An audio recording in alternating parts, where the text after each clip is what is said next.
One of the frequent questions that people ask me regarding AG is how many people are still actively playing this game? How dead is it?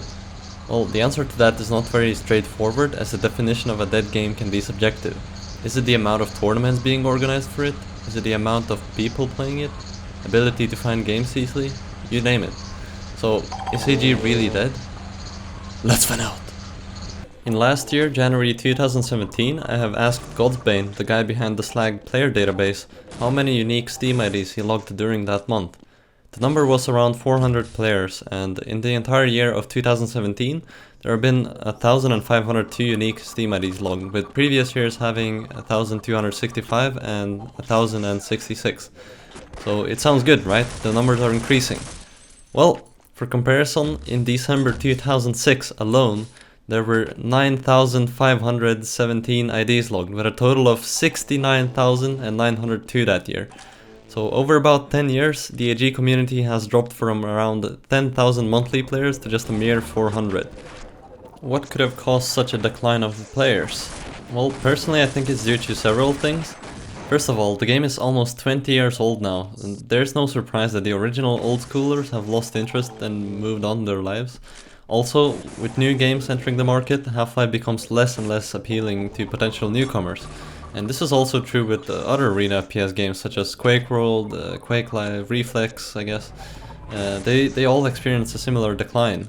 And it feels like nowadays nobody will try out Half-Life multiplayer unless they've got exposed to its gameplay over some form of media and it looked interesting enough for them to try it out. I mean, back in the day, people didn't have such strong computers, so they still would play old games that they could run. And, you know, just because it's Half-Life, they would probably be curious to just play it. And now there's just other games for that.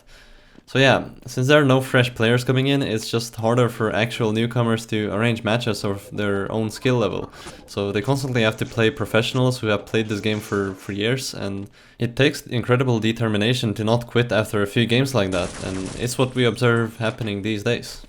However, lately I've noticed an increase of newcomers in this game, and I started to think, why was this happening, you know? So I asked Godsbane for some statistics again, and sure enough, he reported 542 unique IDs for June this year, with the previous month, May, only logging 353. So there has been around 200 new unique IDs in the game. I guess some of it is just the old players returning, and some of it is new. But every other previous month, the number was just always fluctuating around the 300. So yeah, definitely not bad. I would probably have to name the tournament, which was organized by Alan at the end of June or early July, as the main culprit of the numbers raising like that. And it certainly showed people that this game still has some powder left in it, and that people are actually playing it, and tournaments are being organized for it. So while the game doesn't have a very wide audience, the existing players seem to be very loyal and not intending to leave the game anytime soon. And yeah, it's just everyone knows each other, and if you play this, you'll often see the same faces in game. It's just that people stick around. And those are certainly good news for the livelihood of the game.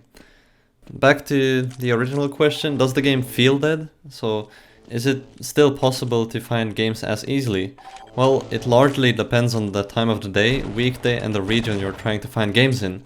The game is mostly active on weekends, with Sundays usually reaching the peak, probably mostly due to the amount of EHLL, one of the still ongoing leagues, matches being played at those days. As for the regions, it is easiest to find games if you're in Europe, and being European myself, I can safely say it would take no more than 10 minutes waiting in a server to get a match going. Probably most of the time it's less.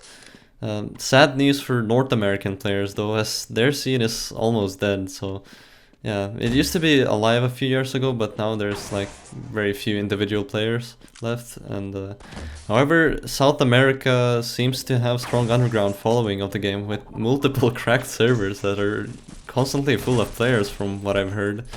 And should you start playing AG then?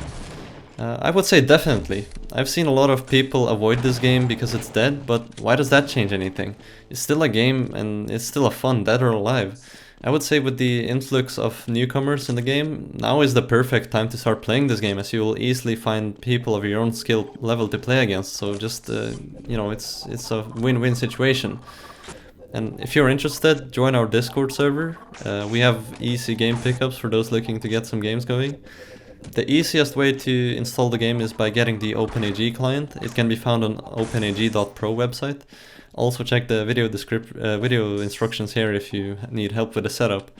So while this increase of new players might be temporary, I see it as a great opportunity for new players to start enjoying this game and perhaps even sticking around for longer. I definitely don't expect to make this game have 10k monthly players again, and you know, I would much rather have dedicated players playing this, you know, who all share the love for this game rather than, you know, someone who doesn't, just, you know, mindless moving flesh in game. Yeah, let's not let Half-Life die, and let's make AG great again.